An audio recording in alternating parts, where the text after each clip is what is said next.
Не все кыргызы живут в Кыргызстане. Часть народа осталась за границей, в Китае. Сегодня в Китае официально проживает более 200 тысяч кыргызов. Они признаны одной из 56 национальностей страны.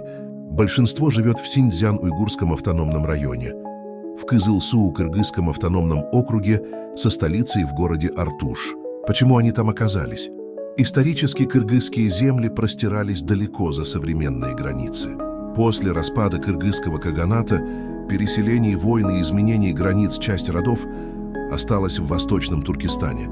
Позже, в XIX веке, когда Российская и Цинская империи закрепляли границы, часть кыргызов оказалась по китайскую сторону. Но они сохранили язык, сохранили традиции, сохранили родовые структуры. Интересный факт: кыргызский язык в Китае изучается в школах. Издаются книги на кыргызском, есть даже местные СМИ, однако их диалект немного отличается от литературного кыргызского Кыргызстана. Больше древних форм, больше старых слов. Это как живая капсула времени.